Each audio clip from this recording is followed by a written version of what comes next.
किताबें सिर्फ कागज और स्याही का मेल नहीं होती। ये वो दुनिया है जहां हर पन्ना नई कहानी कहता है, हर शब्द एक नया विचार जगाता है। कभी ये हमें इतिहास के पन्नों में ले जाती हैं तो कभी भविष्य के सपनों से रूबरू कराती हैं। आज मैं एक ऐसी ही दुनिया में आया हूं जहां हजारों कहानियां, लाखों विचार और अनगिनत सपने एक जगह इकट्ठा हुए हैं। नेशनल बुक ट्रस्ट की ओर से देहरादून के परेड ग्राउंड में आयोजित किए जा रहे दून बुक फेस्टिवल में यहां दर्जनों प्रकाशकों की हजारों किताबें एक साथ उपलब्ध हैं। कई लेखकों से भी आप यहां आकर मिल सकते हैं, बातचीत कर सकते हैं, रूबरू हो सकते हैं और 20% तक छूट के साथ किताबें भी खरीद सकते हैं। और हां, आप यहां आकर देश के प्रधानमंत्री और राज्य के मुख्यमंत्री के साथ फोटो भी खिंचवा सकते हैं। असली के साथ न सही, कट आउट के साथ ही सही। सुधारने वाला नहीं है ऐसे, बल्कि मैं आऊंगा तो मुझे प्राइम मिनिस्टर ये बना देंगे, मुझे रिस्पेक्ट करते हैं इसलिए प्राइम मिनिस्टर तो बना देंगे, और मैं जब जाऊंगा चला जाऊंगा। इस वीडियो में हम पुस्तक मेले की सैर करने वाले हैं। वीडियो अंत तक देखिएगा।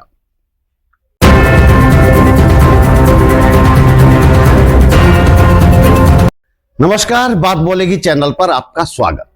मेरा नाम है त्रिलोचन भट्ट और मैं करता हूं जन सरोकारों की बात। ये बुक फेस्टिवल का एंट्री गेट है।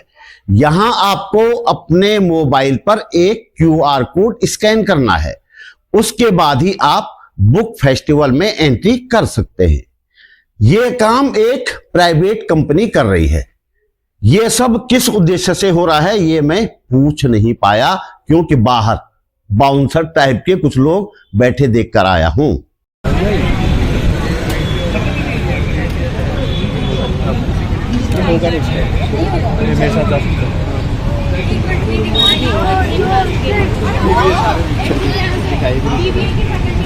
बहुत सारे स्कूली बच्चे बाहर आते आप देख रहे होंगे।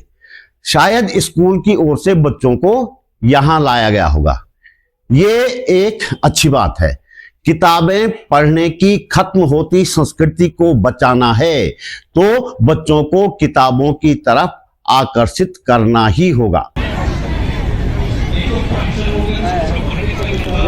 गेट के अंदर घुसते ही मुझे नेशनल बुक ट्रस्ट का ये बैनर दिखा, उत्तराखंड से संबंधित पुस्तकें। ये शायद वे पुस्तकें हैं जो NBT यानी नेशनल बुक ट्रस्ट ने प्रकाशित की हैं। इस बैनर पर वरिष्ठ पत्रकार और लेखक जयसिंह रावत की 2 पुस्तकें हैं और वे उत्तराखंड के अकेले ऐसे लेखक हैं जिनकी 2 पुस्तकें NBT की ओर से हाईलाइट की गई हैं इस बैनर पर। रैंडम बाबा बैठ करके अगर आप नेशनल सिक्योरिटी की बात कर रहे हैं कि मेरा निकलना देश हित में नहीं है, प्रॉब्लम क्रिएट होगी। अब इस पूरी कहानी के अंदर बहुत से अलग अलग एस्पेक्ट है जिसमें खत्म कर फौज है, उसमें सिक्योरिटी है, इंटेलिजेंस है। वो काओ साहब की बात कर रहा है, वो मनीष साहब की बात कर रहा है, वो बात कर रहा है कि बांग्लादेश की वॉर में क्या हुआ, मेरा उसमें रोल था। जैसे ही हम इस पुस्तक मेले में प्रवेश करते हैं, चारों तरफ किताबों की खुशबू साफ महसूस होती है। यहां आकर मैं और भी ज्यादा शिद्दत के साथ महसूस कर रहा हूं कि हमारे हाथों के मोबाइल ने किताबों की दुनिया को काफी हद तक समेट लिया है। फिर भी इस मेले में काफी लोग नजर आ रहे हैं। इनमें युवा हैं, बुजुर्ग हैं और बच्चे भी हैं।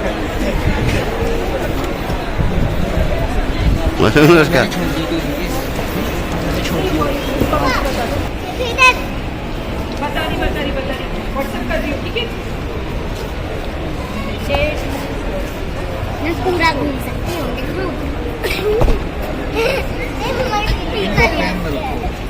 सबसे ज्यादा एक्साइटिंग क्या बात है। यहां आपको हर तरह की किताबें मिल जाएंगी। कहानी, उपन्यास, इतिहास, विज्ञान, प्रतियोगी परीक्षाओं की किताबें। मेले में चलते चलते एक सवाल मन में आया, क्या कभी किसी किताब ने आपको रुलाया है? क्या आपने कभी कोई ऐसी कहानी पढ़ी जिसने आपकी जिंदगी को बदल दिया? कहते हैं किताबें इंसान की सबसे अच्छी दोस्त होती हैं। ऐसे ही दोस्तों का संसार इस समय मेरे सामने बिखरा हुआ है। और हां, जरूरी नहीं कि हम किताबें खरीदें ही। दोस्तों को घर पर न बुला सके तो क्या हुआ, उन्हें मिल तो सकते हैं, कुछ देर उनके साथ होने का एहसास तो कर सकते हैं। बुक फेस्टिवल में किताबों को हाथ में लेकर टटोलना इसी तरह का एक एहसास है। मैं खुद आज से पहले 2 दिन इस पुस्तक मेले में आ चुका हूं और किताबें टटोल चुका हूं।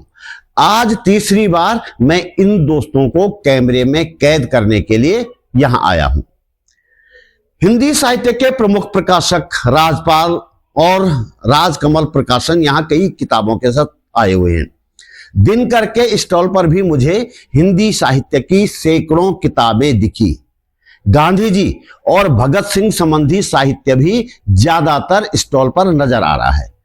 इससे साफ है कि सत्ता के लोग और उनके समर्थक गांधी जी को खुले तौर पर और भगत सिंह को परोक्ष रूप से गालियां देते हों, लेकिन लोग आज भी उन्हें भगत सिंह और गांधी जी को पढ़ रहे हैं। मौजूदा सत्ता का रुख बेशक प्रेमचंद की विचारधारा के विरुद्ध हो, लेकिन इस बुक फेस्टिवल में सबसे ज्यादा किताबें यदि किसी लेखक की हैं तो वे हैं मुंशी प्रेमचंद।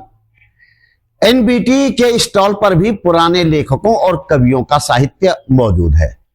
मैंने शुरू में एनबीटी का बैनर दिखाया था जिसमें उत्तराखंड से संबंधित पुस्तकें प्रदर्शित की गई हैं।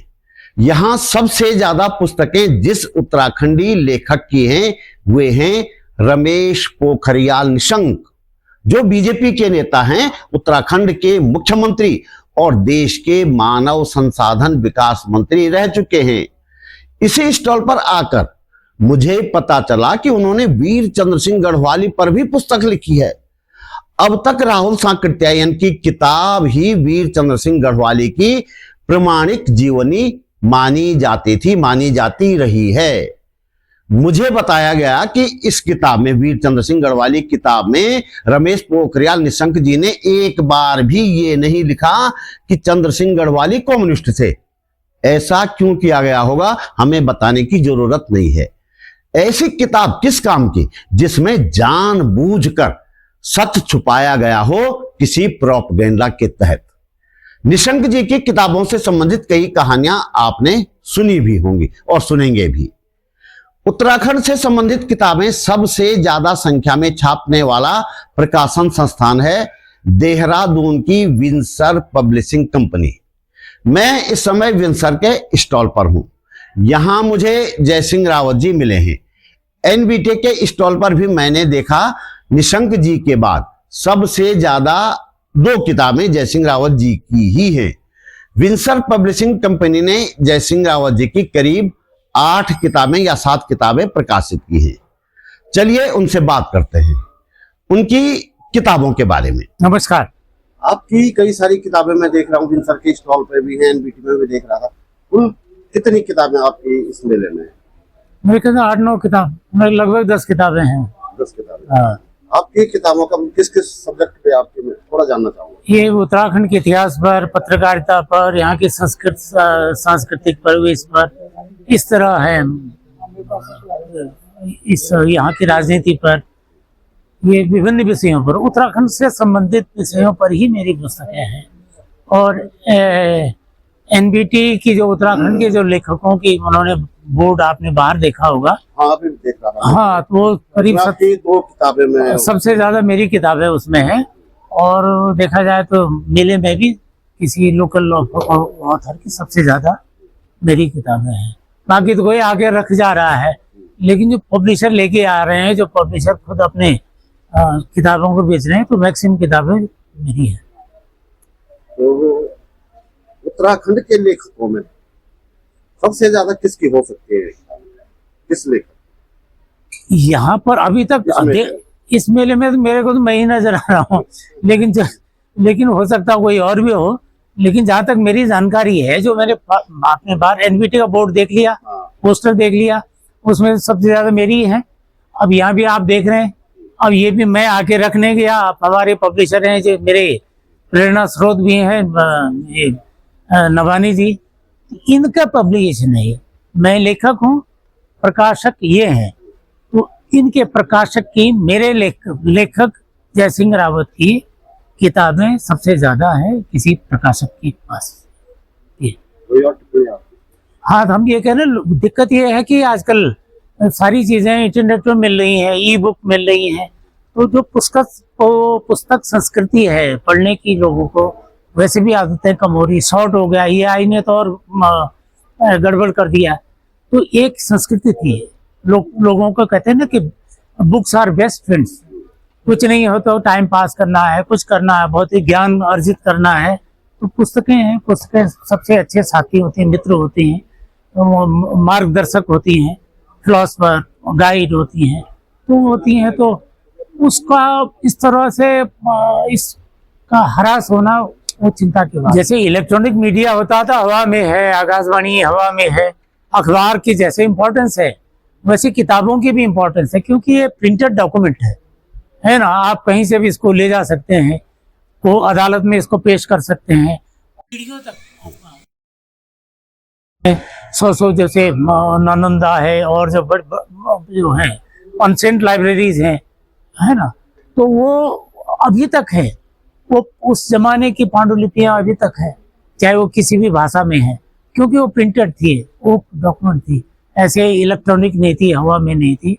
तो ये these books are more authentic than आपका electronic documents. Vinsar publishing company के कीर्ति नवानी से मैंने पूछा कि इस दौर में जबकि ज्यादातर किताबें पीडीएफ फॉर्म में इंटरनेट पर मिल जाती हैं, आर्टिफिशियल इंटेलिजेंस यानी एआई पलक झपकते ही किसी भी विषय से संबंधित जानकारी स्क्रीन पर उपलब्ध करवा दे रहा है, तो ऐसे में किताबों के पाठकों पर क्या फर्क पड़ा है, किताबों की बिक्री पर क्या असर पड़ा है गया है, और पाठक का झुकाव सोशल मीडिया पर, फेसबुक पर, इन चीज़ों पर हो गया। एआई के ज़माने में तो कई चीज़ें और भी दिक्कत आ रही, लेकिन क्योंकि एक हमारी विरासत का हिस्सा है, हम क्षेत्रीय भाषाओं पर काम करते हैं, तो लोग उस नाते जो इस बात को समझ रहे हैं कि ये चीज़ें बिल्कुल बनी रहनी चाहिए, तो इसलिए पाठक जरूर हमारे पास आते हैं, और पहले की बनिस्बत अब कम आता है, और वो कहता है हाँ ये मेरे पास है, ये मेरे पास है, मैंने पढ़ लिया, और शाबाशी देता है बहुत अच्छा। और मतलब हम लोगों को शाबाशी के साथ साथ आर्थिक रूप से भी, जो नहीं भी लेना चाहता वो भी मदद रूप में करता है कि नहीं जी आप बहुत अच्छा काम कर रहे हो, विरासत का हिस्सा है, इसको सजोना है। लेकिन जो आम पाठक है वो थोड़ा मतलब हम लोगों के पास नहीं आता है, वो उसका असर उनका ये लगता है कि सोशल मीडिया का उस पर पहाड़ से उत्तराखंड से संबंधित ज्यादातर पुस्तकें आप हाँ हमने चाहे इतिहास हो, चाहे रावत जी की किताबें हो, चाहे नेगी जी की किताबें हाँ नेगी जी का सारा साहित्य हमने छापा हुआ है, कठोर सर का छापा हुआ है, और रावत सर का छापा हुआ है ना, जो हमारे मतलब बुद्धि जन लोग हैं और जो मतलब प्रकांड विद्वान इस फील्ड के, उनका हम सब लोग छाप रहे हैं, उनको लोग सहजता से स्वीकार करते हैं, लेकिन अब कम रूप में स्वीकार करते हैं, और बिल्कुल खाली हाथ नहीं जाते। ये मतलब बड़ी बात है जो हमारे स्टॉल पर आता है खाली हाथ नहीं जाता, तो इसको भी हम अपना मतलब एक अचीवमेंट मानते हैं कि लोग मतलब किसी न किसी रूप में जुड़े हैं और उसको स्वीकार कर रहे हैं। समय साक्ष्य और काव्यांश प्रकाशन भी लगातार उत्तराखंड से संबंधित पुस्तकें प्रकाशित कर रहे हैं।